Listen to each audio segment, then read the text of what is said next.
Hello and welcome everybody. Hope you're having a wonderful day. So today we're going to be looking at an alpha playtest for Outward 2. It's a survival MMO. It's a bit more on the hard side as you'll have to manage your resources better. You don't get as many healing items, the enemies hit quite hard, and they aren't the easiest to dodge, and generalistically the game just doesn't hold your hand quite as much, as there's no like markers on the map to see where you are or where you're going, and you have to find maps themselves. If you don't have the map for a certain area, you won't be able to open a map and look at it, but it's still pretty fun, and even as a more casual player, you can still definitely have an enjoyable experience with the game.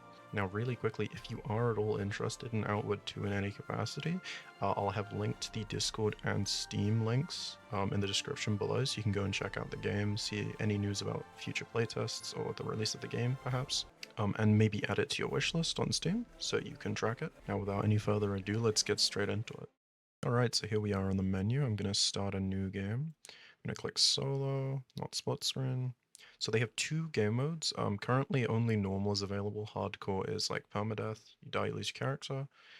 It's not in the alpha though.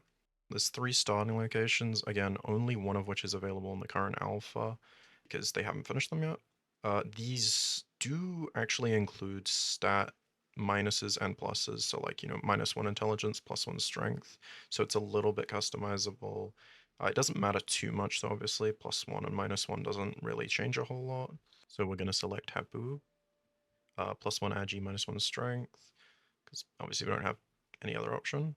11 different backgrounds. Thug is +2 strength, Shipwreck Survivor, +2 constitution, Karaburan Refugee, +2 agility, Aberdeen, +2 willpower, Soroborian, +2 intelligence, Traveler, +1 agility, +1 constitution, Warrior's Heir, +1 strength, +1 agility, Elat Worshipper, +1 willpower, +1 constitution, Calaxia Worshipper, +1 willpower, +1 intelligence, Lone Wolf, +1 strength, +1 intelligence, and lastly, Deadbeat, which is seemingly a sort of just, make the game harder for yourself kind of one. It's -2 of, I believe, each stat. So I chose Lone Wolf. Then we have traits. There's 11 again. Chemist, Intelligence +1, Constitution -1, Brute +1 Strength, -1 Intelligence, Crafty +1 Agility, -1 Strength, Cowardly +1 Agility, -1 Willpower, Bookworm +1 Intelligence, -1 Strength, Fleet-Footed +1 Agility, -1 Constitution, Intense +1 Willpower, -1 Constitution, Hoarder +1 Strength, -1 Willpower, Gourmet +1 Constitution, -1 Agility, Oath +1 Constitution, -1 Intelligence, and lastly Steadfast +1 Willpower or -1 Agility. So as you can see, these are much less pure benefits as they offer +1 stat, -1 stat.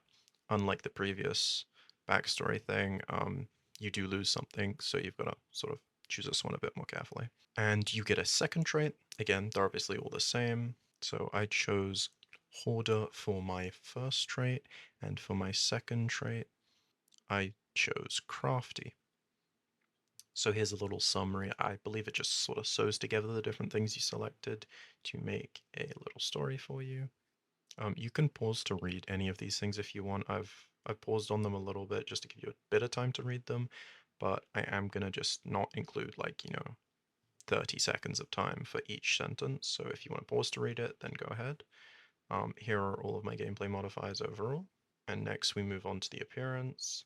I'm just gonna fast forward me picking through here. It doesn't really matter too much.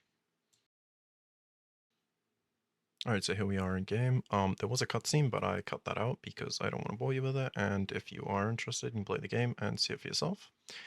So we just walked around, I'm looting stuff. I spoke to this guy called Sebastian. He told me like I have a house, I guess this is my house. He told me to go visit some chamber guy. So I just waddle around the map, looting, just looking at all the stuff I have, comparing items. I end up with this pole, I guess, walking around. It's quite a beautiful looking game.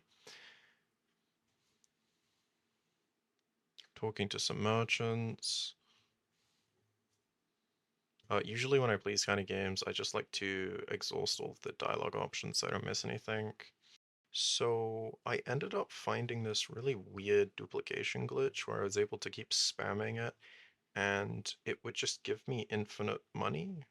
It kept registering me putting in items that I didn't have, as you can see, so I got a bunch of money from that.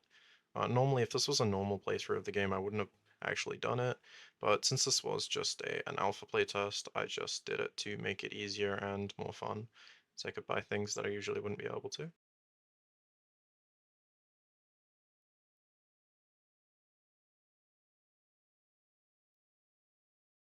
So after walking around town for a while, I stumbled across this guy that will sell me skills in exchange for some coins. Obviously, they're very cheap just because this is an alpha. I just brought up everything. Most of them aren't really applicable right now. The only thing I can use is the thing on my one key, which is basically just a special attack move. So eventually, tired and exhausted, I found the Chamber Lord Constantine. Yes, I did look over the entire city because I am stupid and I didn't go the one direction I was supposed to. So he just tells me a little bit of lore. Basically, the reason I have a house is I got lucky. I won like a sort of lottery, as this place is quite exclusive, and to get a house, you need to enter this lottery. And the first guy who had his name pulled out of this like hat or whatever he's saying didn't have the funds, so I guess it just went to me as next in line. And he's telling me about these. Well, he calls them like archaeologists, I guess. He doesn't really specify like a lot of specifics on who they are and what they do. The Synosium, Synoposium. I have no idea. It's like an expedition group, I guess. He tells me to like look for something in his house, like a notebook or something, I think it was. I could not for the life of me find it, so I just gave up, went to sleep. Well, I went back to my house first and then went to sleep in my own bed, not his, but you know. Ta-da, a plot twist. So you wake up and there is a guy rummaging through your little chest, smacks you in the head with a mace, not very polite. Then someone creeps in behind him. Now this is Sebastian. This is actually his old house, the guy we were talking to. So he tosses him, he pulls out a gun, no idea where that came from, and then, yeah, he just slaps the gun, runs away. And then the guards rush in. Now, for context, the guy rummaging the chest, that was a guard, so it now looks like I have shot a guard. But in my defense, there are no front doors for some reason. At least not in my house. My house has zero doors. Just, come and go as you please for some reason. So I guess we've been locked up. There is nowhere for me to go. So we can see Chamberlain coming in here, and he doesn't seem very happy. So yeah, the guy was trying to get Sebastian's journal. It would appear, and it looks like I shot him, but he doesn't quite believe the guard just waddled in my house, of his own accord. Because I guess they have a code not to do that. Maybe I don't know. The journal is coded, so they don't really know quite what's going on, but there's a little bit they know. And he's basically just saying, kind of points towards you. Maybe it wasn't you, but then again, maybe it was you. So you now get cast outside the wall to fend for yourself. Sebastian's gone, so they can't just, grab him and interrogate him.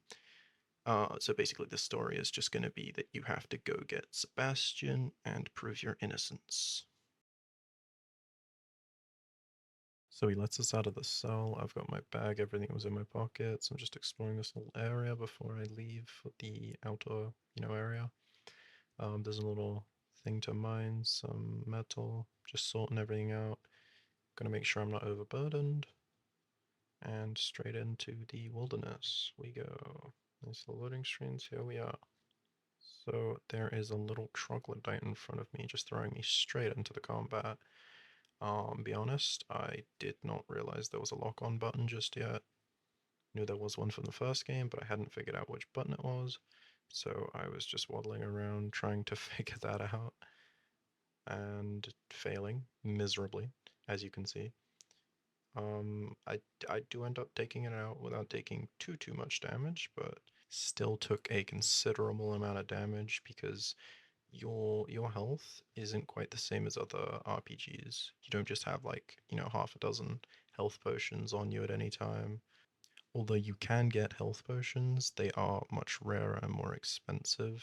And I believe I have a whole one singular health potion, which is not a full heal or anything. So I walk up to this stranger and she basically just gives me like some intro information. She gives me like a flint and steel, a map, and a simple tent kit to sleep in.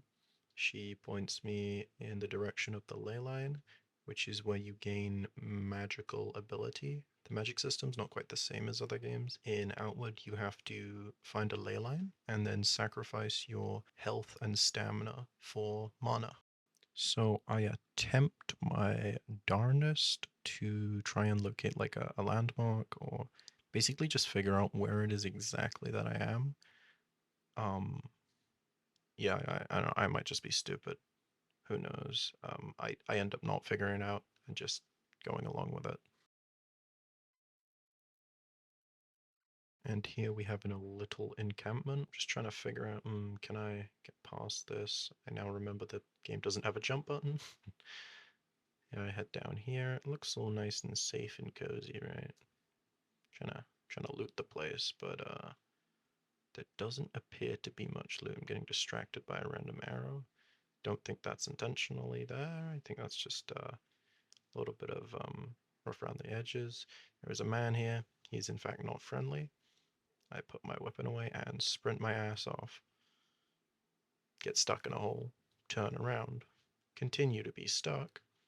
But it's okay. He's also stupid. And he's already lost sight of me. Must have been the wind.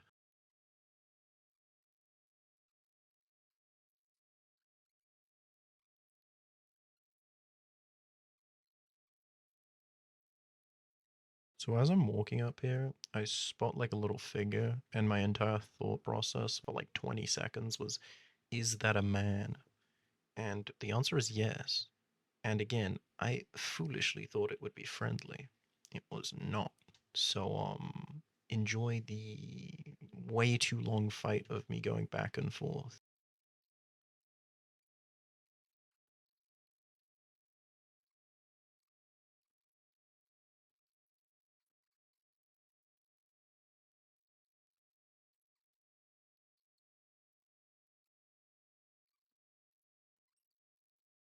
So by this point, I could very clearly see the second guard, who I don't think was coming to help. They were just patrolling.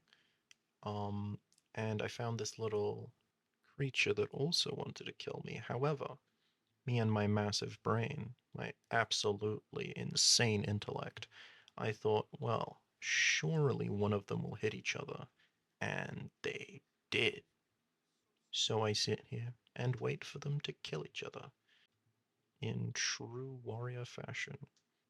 So I prep my bow just in case, and he continues to fight the creature in the background, ultimately winning. I kind of thought that the creature would win, but I guess not. As I said, I kind of thought he would win that, so I get ready to shoot the second one. But he turns around, so I'm like, alright. And I shoot the guard, the first guard. I equip my melee, and then waddle up to him, nice and slow. Figured out the lock-on button, don't worry. And he is dead. My prize is claimed. Pretty meager one, but his staff is a pretty good weapon, better than what I had. So I then use his staff to go and murder his friend. Yes, his friend is low for some reason, and it's half HP. I didn't even hit him. I don't know why he's low. I take his goop, run around. There's like nothing here really. There's just some dead troglodytes. I thought that one was alive, but it was just stuck in a standing animation. I guess the guards killed it. Oh, that's probably why he was half HP actually. Yeah, makes sense. So I find a spot, I set up camp, and I go to sleep. So sleeping restores your HP, and you can repair items whilst you sleep, But there's a cool little mechanic to the sleeping. As you saw there, there's an ambush chance. This is affected by all three different elements. So the more you sleep and repair, the more it'll go up. The more you're on guard, lower it will go. So you've got to try and make that as low as possible if you can, because if you get ambushed, you could have your stuff taken, you get thrown in like a bandit camp or something. So this little guy wants a fight. Did not end well for him. But he did give me what I initially thought might have been some form of an STD. Don't worry, it was not. He gave me Spore Burn, which just slows me down. That's all it says it does, at least. And he had absolutely nothing worth killing him for. So I look around, try and just, gather some resources from the environment and plot my path. So I realize the ley line is actually back this way. The ley line, of course, leads me to the ley stone that I'm trying to find in order to gain magical abilities.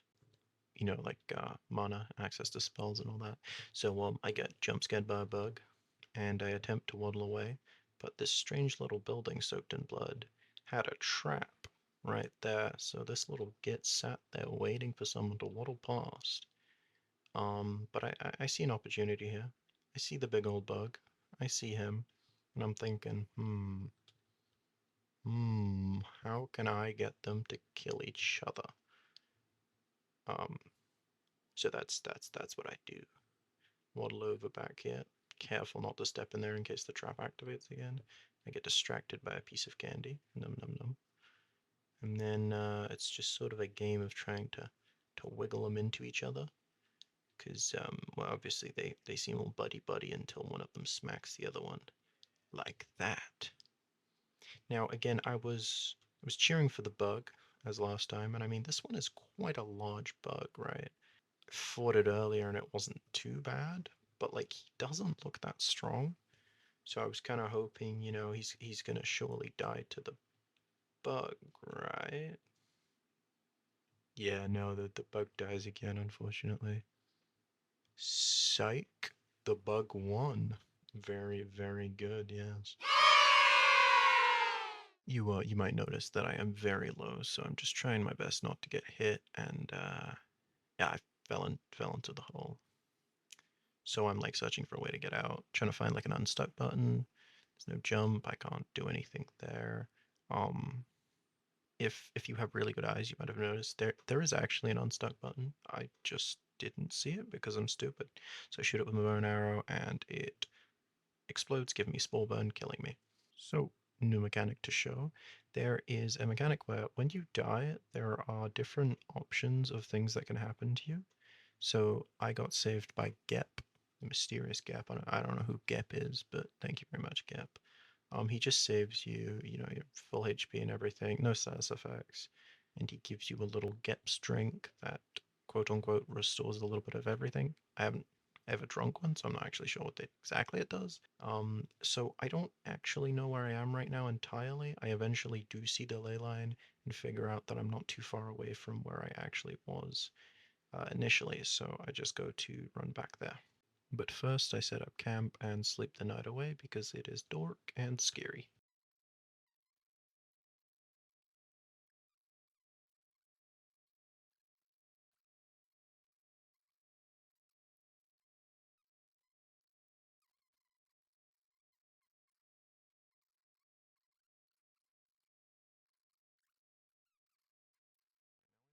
Alright, so I have finally made it back here. Um, I waddle around the side to see his dead body. I loot him up. He didn't really have much. The gloves are an upgrade. And, some meds and food is always nice. So I see a body in there and I'm thinking, how do I get in there? Because I want to loot it. Now, you can't fit through the little gaps, so I just waddle up there, loot the corpse, and if you haven't realized already, I have just made a very significant, massive mistake. And then a little mob comes by, and I make my second massive mistake. See, instead of it letting it kill me, I killed it, thinking, yeah, I can get out of this, right? Now, now I'm trying to place the tent outside so I can get in it and then, get out, and it'll put me outside. No, doesn't work. I try placing it in the one spot I can inside. I'm still trapped inside. So at this point, I'm really just panicking and trying to like, get out in any way I possibly can, checking my entire inventory. There's a little bit I can stand on there. As you can see, I'm trying to like walk up it and roll my way out. Absolutely nothing is working. Not a single thing. I think I spent over 10 minutes trapped in here easily, actually. Very well could have been more like 20. I don't know. Quite literally checking every little possible thing I can in order to try and get out, because nothing I'm doing is working. I grab an arrow through the wall eventually. I don't think I actually grab it yet. At some point here, I grab the arrow. Um, Still just going back to trying to place this. It is pitiful.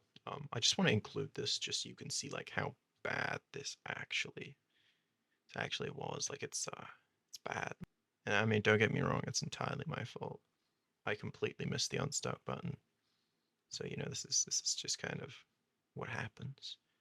Um, that being said, if there was no unstuck button, the only way I'm able to get out of this without the unstuck button is dying via starving or dying of thirst or whatnot, I guess. Or what I did here, I I shot the well, I tried to shoot it with the one arrow I grabbed from the wall, which was the only arrow I had. I missed. Yeah. And I eventually figure out I can break down my pickaxe for some wood, letting me craft more arrows. However, it only let me craft 3. And spoiler alert, I missed each and every arrow. But it's okay because it eventually aggroed on me, and I sat there. Oh, I took my armor off and then sat there for ages just catching its projectiles because it has awful aim. And it also would get unaggroed if I didn't stop poking at it after every attack or two. But it eventually killed me, and I got the down by the river where I got all my stuff. Gep wasn't involved in this one, but it's a pretty good death message. And then I found a little pearl bird, I killed it, and then got brutally molested by whatever the hell that was. I then got the walk it off, which is, again, pretty decent one. My health wasn't full, but nothing too bad happened to me. I gathered some wood, made some arrows. Then I found the Prospector's backpack, which was really good, as it increased my carry weight for my bag from 25 to 70, which is a massive, massive improvement. Then I just continued on my journey, just waddling through, trying to like, loot anywhere I can. A strange creature. No idea what it's supposed to be. No idea how dangerous it is. Uh, no idea anything about it actually, but I wasn't planning on fighting it. As you see, I am a tactical coward, so I sneak on past it, sneaky, sneaky style. Looks kind of funky. And then up ahead, as I'm running straight into the unknown, right about there it is. I see another one of those freaky birds, and totally just I don't even know what that was. It just slapped the crap out of that old woman. So I run away naturally, get stuck on a rock, panic like crazy, go back, run along the rock side, and hide.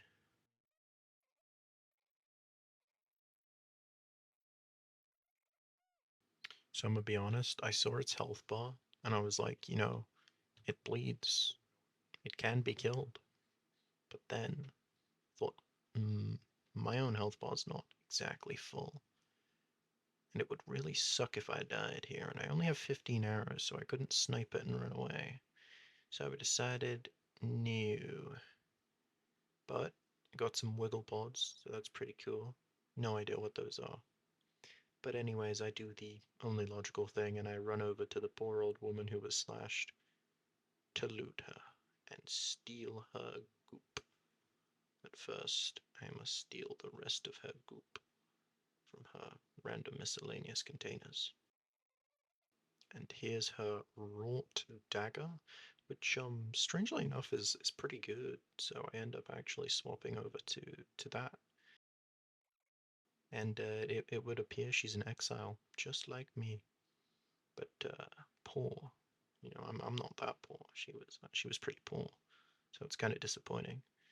So I go in and do her little thing and steal all of her stuff, and it appears she was a magically imbued person, perhaps, or maybe she was part of that cinnamon squad that they were all talking about. Yeah, it's entirely possible. So I stole her tent kit and ripped it to shreds so that I may patch my wounds with it later.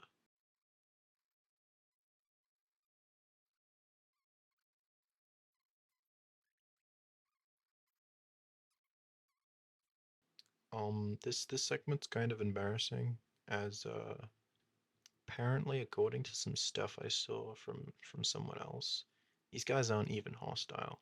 So I took a whole like 5 minutes just waiting for them to waddle on past for no reason. This isn't even a hostile place, apparently. So I went all the way out of my way like an imbecile. But oh well. Better safe than sorry, I guess. And I'm getting quite close to the ley line, as you can see. So these pretty crystals and this cool staircase. I go up the cool staircase, and ta-da, the ley line. So we have finally arrived at the ley line. Um, we got a cool little bird statue with some crystals. Not pretty cool, pretty cool. Just making sure there's no dangerous enemies. It's just one of these little cretins. So I waddle up to him, sneaky sneaky, stab him. Just yeah, poor little guy, man. Yeah, it's kind of unfortunate. Um, just kind of admiring the architecture. It's pretty cool.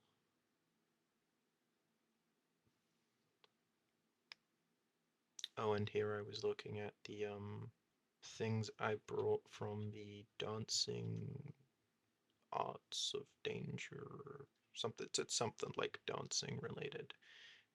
It's like passives and the actives you see there. I brought them from that guy back in town, and basically just it gives me like one of them gives me like a little sandstone or sand effect element on my weapon when I hit something 5 times without getting hit within like 5 seconds between each hit at most.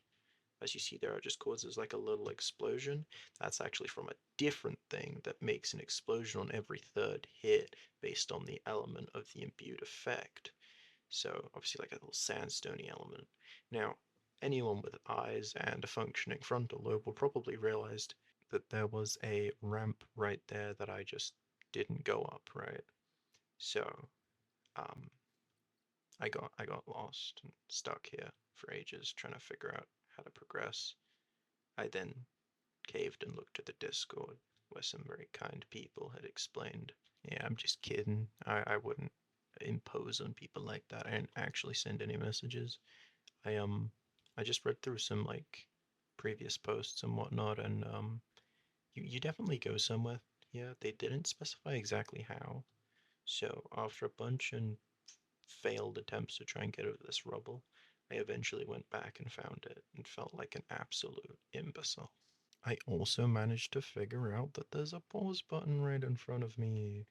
Again, very obvious. I just am blind, I guess. Um, that was in 10x, by the way, so taking me a while.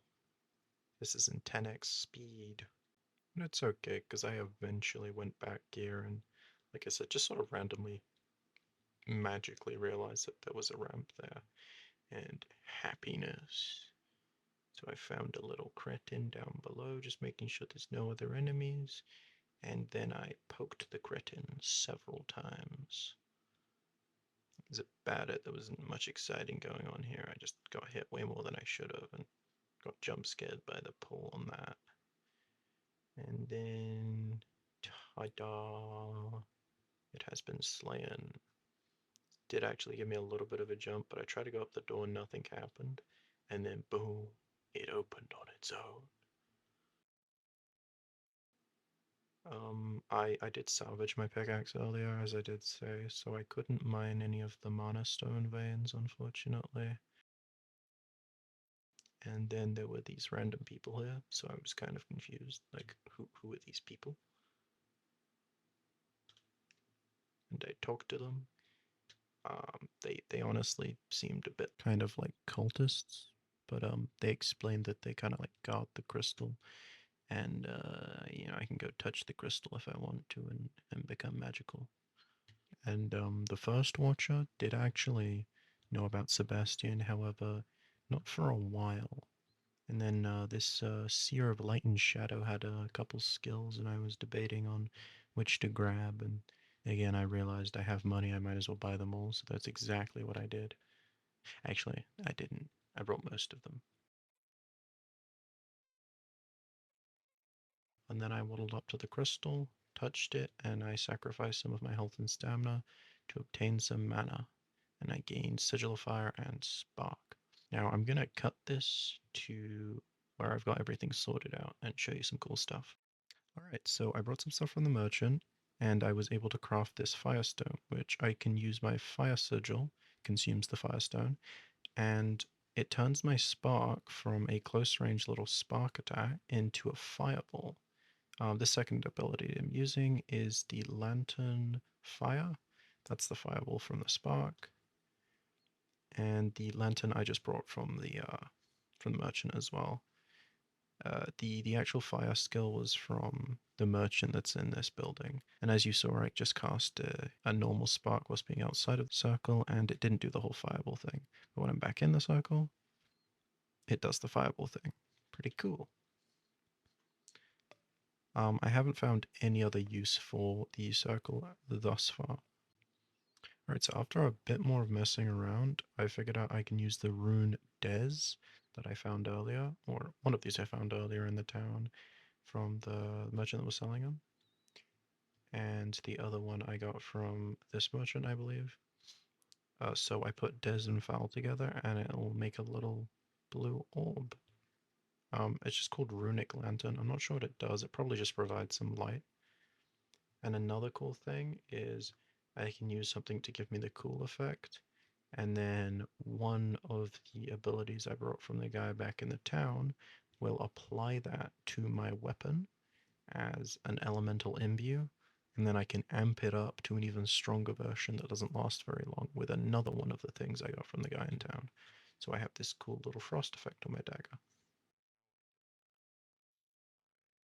Alright, so that'll do it for the Outward 2 alpha playtest video thus far. I played for quite a decent bit. This was all in one sitting. It was like three and a third hours or so. I quite enjoyed my time. As I said, I enjoyed the first game. I didn't finish the first game yet, but this was quite similar. It did feel a bit easier and a bit more intuitive. I wouldn't say either games hold your hand, but this one did seem just a bit more player friendly and intuitive. So if you are planning to try one of the two, maybe give this a go when it comes out if you're not really a fan of the first one, but you kind of have an interest in it. Overall, I think it's a great, more challenging open world RPG. You've got a lot of choice on what you want to do, what you want to be and whatnot, where you want to go. And I like that there are more games that don't really hold your hand quite as much without being too difficult. It's quite nice and refreshing to see this kind of thing becoming a bit more normal. And that'll be about all for this video. Thank you very much for watching. If you at all enjoy my content, please do subscribe. And that's it. I'll see you later. Have a wonderful day or night.